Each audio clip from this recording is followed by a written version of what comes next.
Sorcerer, sorcerer, sorcerer. We may be the weakest class in the game, but we have the most build variety, and that's awesome! Who's with me? Okay, buff sorcerer! Yeah, there we go. Oh my god, they actually did buff us.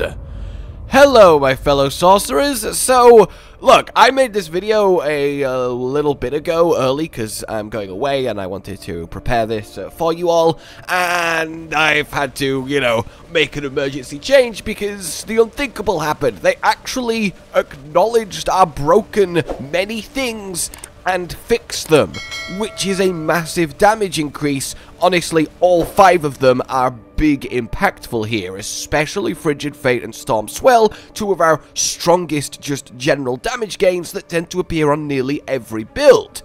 I was going to, and did begin this video with, well, you know, it's a shame Sorcerer is so weak, definitely the weakest class, yada yada yada, but, you know, we have cracked a tier 132 as of me talking this. By the time you see it, it might actually be a lot higher than that, so look out for it. But, like, that's Barbarian-y level. That's Necromancer without Holy Bolts level. That's impressive. Granted, of course, it is the infinite Flame Shield, Firewall, Firebolt, cheese build that's kind of really dull to play, but hey, it gets the job done, and now it's got the damage to get further than ever.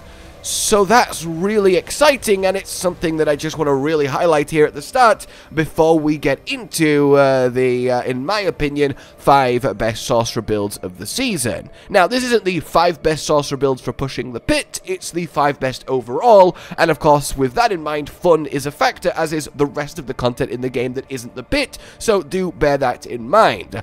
Also, give us back our 3rd enchantment slot. The point is, right, there is still a lot of fun to be had, and I think that's very clear that Sorcerer is still the 2nd most played class after Necromancer, despite its current place.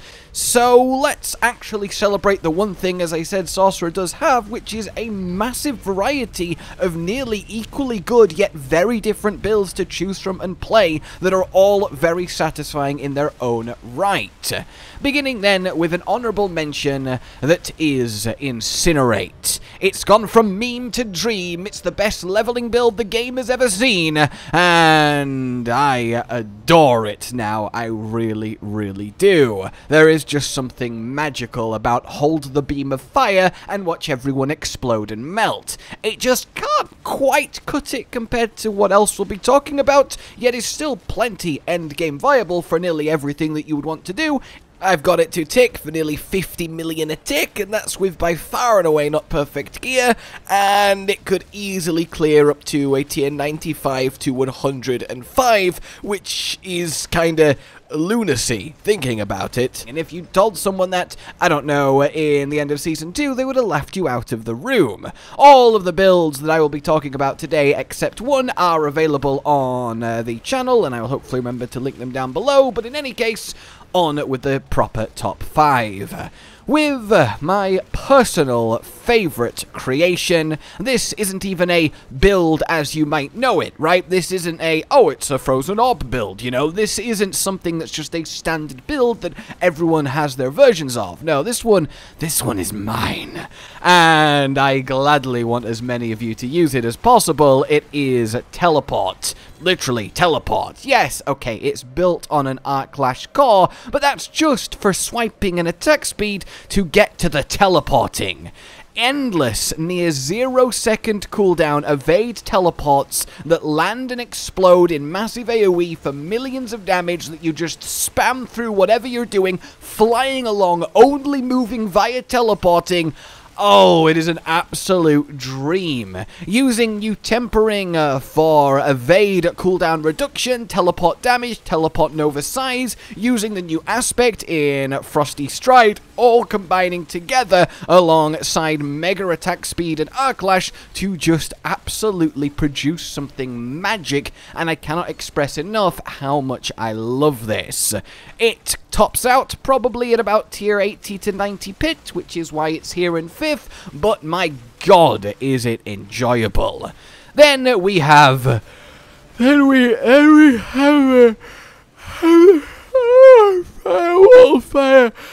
The most boring build in the game. Firebolt, firewall, stand there, AFK, infinite flame shield, bum bum bum bum bum, slowly burning down the boss. Slowly being the operative word. Okay, that's not fair. The reason that Immortal Flame Shield Firebolt is dull isn't because of the build or sorcerer, it's because of the mechanics of Diablo 4 forcing you to play like this, otherwise the echoes are just going to one-shot you because they're overtuned. I think it's a really silly decision they did this with the pit, and it should work like Torment bosses where you get stacks for every failure until you build up to a one-shot. It is... but the build itself, especially now, combining it with teleport, evade enchantment, and raiment to actually cover the one biggest weakness of it, which was the speed of trash clear before just sitting on the boss's face, slowly melting it, is a really cool little addition, and something I really respect, as I do this ridiculous clear, and I wish I had time to just sit and push these things, because I absolutely love it, as I do sorcerer and theory crafting. And also, the Shatter key passive is getting involved now to freeze them and then do those big pops of damage, which really helped in Abattoir of Zir, and was actually something that I first pioneered when I took on the project to get to the highest tier possible without upgrading the Blood Glyph as a personal challenge, and that's how I came up with it, and then it caught on, which is very cool and one of my proudest sorcerer moments. In any case, then, it is undeniable that this is the best sorcerer build for pit pushing, for endgame content, and if that's the only thing you care about, then you can consider Immortal Flame Shield Firebolt Firewall to be #1. But as I said at the start, we have to look at the entirety of the rest of the game, not just the pit, and I don't know about you, but there's a lot more going on there, and there's a lot of better ways you can interact with it, and let's be honest, the average person doesn't need to be doing 130 pits. You don't even need the level of materials that gives you. So I will leave it here, but I want to very much give it its credit, and, well, tell you where I'm at with it. Next up, then. In #3, then, well, we have to pay homage to the king of Season 2, and by no means is it gone. It's Ball Lightning. It is fast, it is incredibly damaging, it's incredibly tanky, and most of all, it's just a good time, right? Having an endless ring of a bajillion lightning balls circling around you as you fly through the dungeon, the pit. Yeah, it really is nice. It lets Raiment of the Infinite come into play if you're doing easier content, which is definitely a benefit, and while it is, of course, nowhere near its heights that it did manage to reach, it definitely is still one of our best 3 builds if I had to make a top 3. In fact, it's so close to what I'm about to talk about that really it kind of is interchangeable. I think the top 3 builds all can get to nearly the same level of the pit, with the top build slightly further, but you really can't go wrong picking any of these when it comes to your sorcererness. And Ball Lightning will of course always have a special place in my heart, and I imagine yours too, from Season 2 if you were there, and it still has a lot to give. Tempering has really helped it because double casting Ball Lightning is particularly potent, even more so than a lot of builds, and we can do a lot of fun stuff. The only downside really is that it almost needs Starless Skies to really work, because we need that help with the mana generation. But that said, once you do have it all online, yeah, you really feel it. It's really effective, and I really do recommend it. Then, of course, the one you probably most saw coming on this list, it is Frozen Orb. It's gone through quite a few iterations, and I've really enjoyed pushing it, testing it, and getting the most out of it, and more than anything, I've just enjoyed that it is a thing. It is an absolute crying shame that they nerfed it from the PTR, because even the PTR version still wouldn't be stronger than Necromancer and Barbarian, so I definitely think there is room to look at this, but hey, the undenying mechanical base of the Frozen Orb build playing into that conjuration with Fractured Winterglass, that is a real winner. It is such a cool idea, and that feedback loop of Frozen Orbs summoning conjurations, conjurations firing Frozen Orbs is absolutely a blast.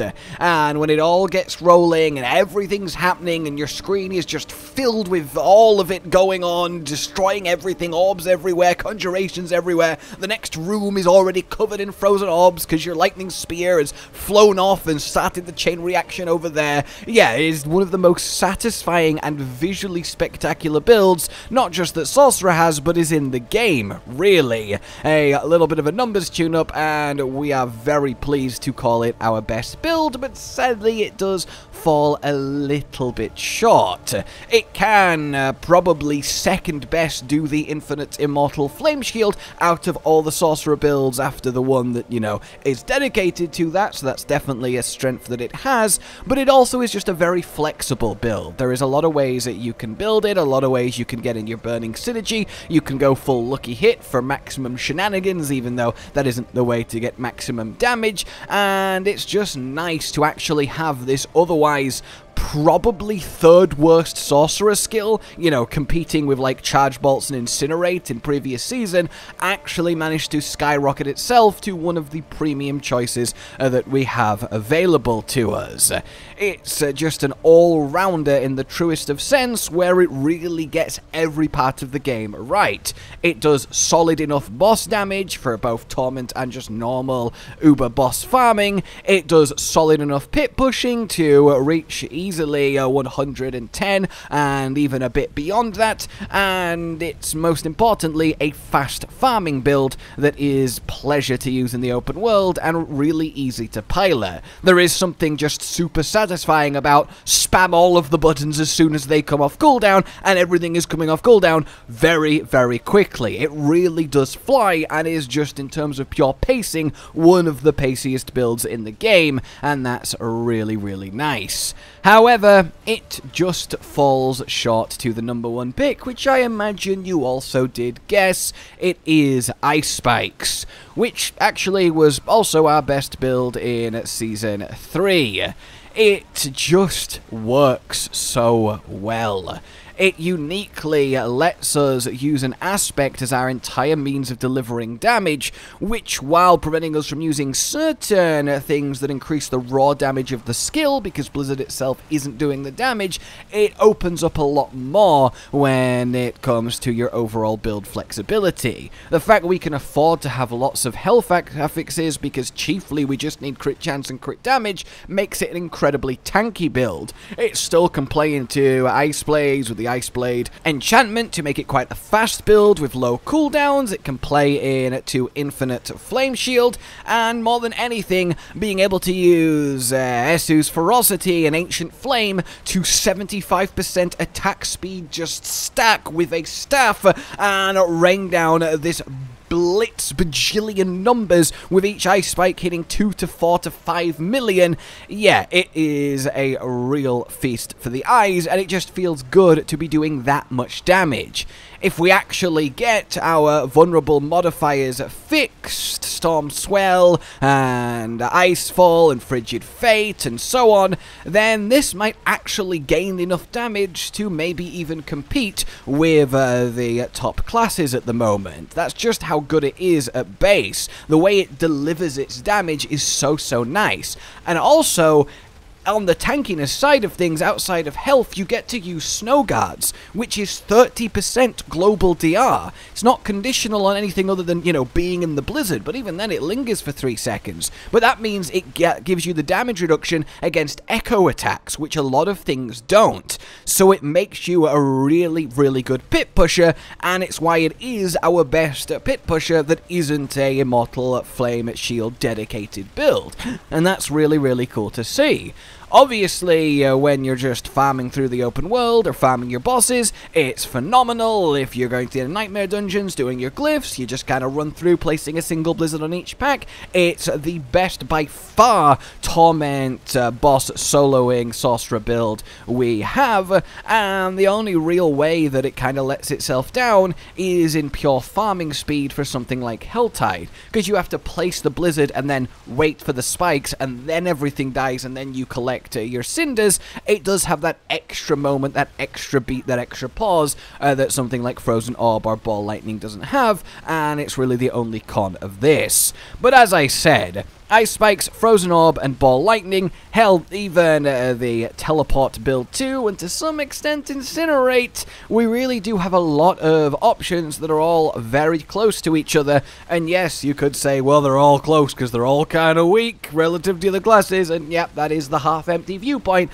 but I like having lots of build variety. You know, at the end of the day, Necromancers are doing a bajillion damage, but like their 6 best builds are just 6 slight variations on minions. We at least get to use 6 different core skills, playstyles, and complete setups, and I think there is definitely merit in that, and I want to say I have faith that we will see our day in the sun again, that maybe even a mid-season patch might give us a little bit of a tune-up, but all I know is that I will always be here, playing Sorcerer, adoring its fundamentals, how its skills flow, and how it builds, bringing you the best of those builds. And hey, there is definitely an element of backing the underdog.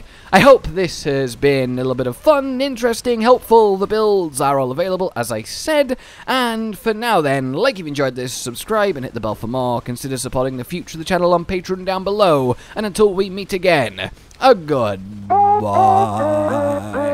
Josh, Cotton, and Hollow with the videos, dropping the humor like a hammer on your tippy toes, bringing entertainment on a daily arrangement to take our insanity and turn it into entertainment. Yes, I said entertainment twice, to reiterate that it is nice to look into your faces on a mostly daily basis when you let us in your homes to make the whole world our stage. Goodbye.